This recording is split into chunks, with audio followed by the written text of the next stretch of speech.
Ito po ang masaklap mga kababayan matapos ipagsigawan sa buong mundo na wag daw iboboto ang mga kawatan. Pero anong nangyari dito sa mag-asawang Sharon Cunita at Kiko Pangilinan? Naispatan ang mga ito sa palasyo at nakipagyakap kay Pangulong Bongbong Marcos. Dahil sa kumalat na video na yan sa social media, samot-saring reaksyon ang ibinato dito sa mag-asawang Pangilinan. May mga nagsasabi na ang magnanakaw hindi galit sa kapwa magnanakaw dahil pareho silang magnanakaw. May nagsabi rin na ang mga kawatan manloloko manguto talagang magkakampi para yumaman, hindi para magserbisyo. Fact check nyo ang mga history nila sa politika. Inatatandaan na lang nila ang kanilang posisyon sa gobyerno, ganun pa rin mga gawain nila. Manloloko ng tao para linlangin at pagnakawan ang kaba ng bayan, lingid sa ating kaalaman. Narito ang karagdagang banat. Ito mga lods, naalala ko pa dati during election, and actually kahit nung hindi pa election, lalo na nung inilibing na sa libingan ng mga bayani ang tatay ni Mr. President.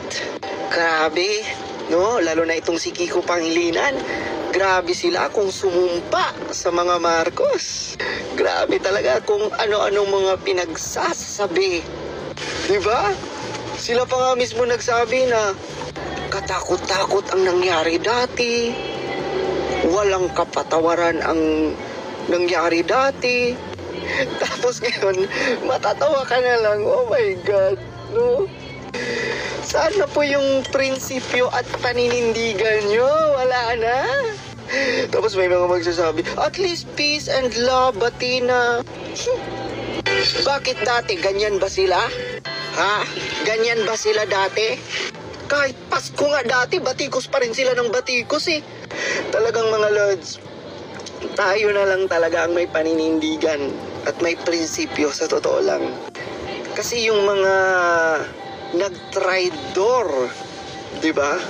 At mga naninira sa Marcos, ngayon kakampi na nila. Sa bagay, nagkakaintindihan naman talaga ang mga kapwa traidor. We are your daughters.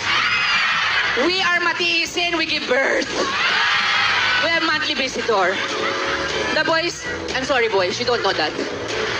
But I'll tell you, if we women are strong, my president, our president, Leni Robredo is the strongest I know! Leni! Leni! Leni! Leni! Leni! Leni! Leni!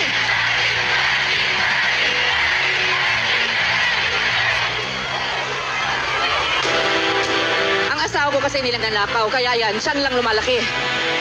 Ako, pareho pa rin. I'm still the same girl. Mas natuto lang lumaban dahil maraming mahilig magkalat ng fake news. Wala na silang masira kay Ma'am Leni. Ang bago, kakampi na daw niya ang NPA. Sabi ko, that's not true. Pero akalain mo kung totoo yun, abay siya magiging kauna-unahang presidente na paniniwalaan ng NPA. Pati Abu Sayyaf, friends na natin, wala lang terrorist. Ma'am Leni shall be president to Christians, Catholics, lahat ng reliyon, and the Muslims also, because this is what the Philippines is made up of.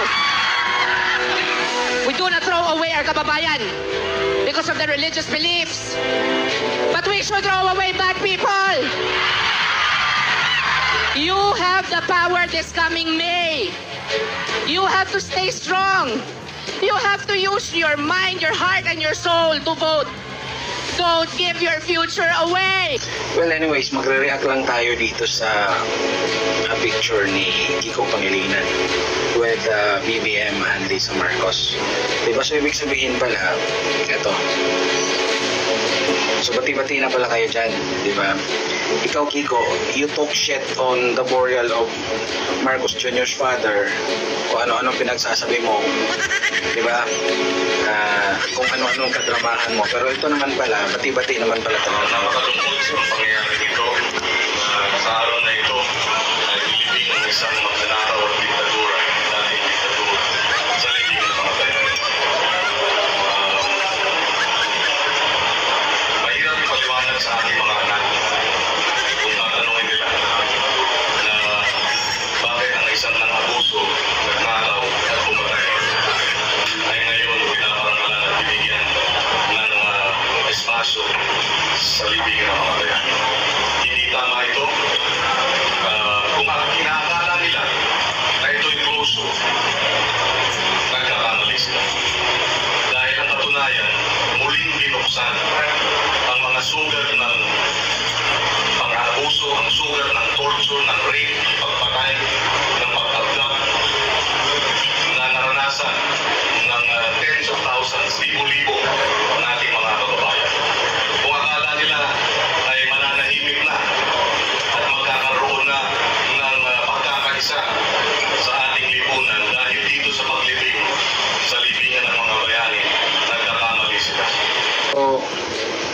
ito, pakitang tao lang, namumulitika ka lang, di ba?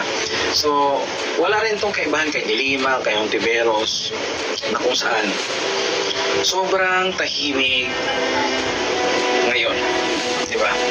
When it comes to this administration, wala kayong pagbabatikos. So imagine na lang guys, kung itong mga AX, tupad, agap, itong pagbabawas ng budget sa mga departamento, at itong allegation kay BBM na until now hindi pa niya dinideny na nagko-cocaine siya. If this is during Duterte's administration, di ba? Katakot-takot na movement or pambubullshit ang ginagawa nyo, di ba? Katakot-takot na propaganda na ang ginagawa nyo dito sa mga radio, television. Pero ngayon tahimik kayo eh. So it only shows na itong si Duterte lang talaga ang kalaban ninyo. Hindi totoo ang mga Marcos. Yung pag-iingay nyo dati, it's all about propaganda na kunyari ayaw nyo. Pero ang totoo naman talaga, wala kayong pakialam. So for me, no, never again dito sa mga na ito. Itong mga dilawan at saka trapo na politiko. Kiko Pangilinan, Dilima, Risa Ontiveros, wala to eh. Puro lang to, kyaw-kyaw. Pero ngayon, when it matters the most na yung bansa natin,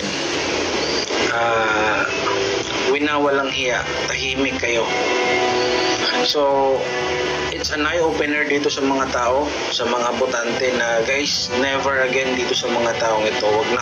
Wag nyo nang iboto ito, wag kayong magpapauto nito kasi in reality naman talaga wala silang prinsipyo, di ba?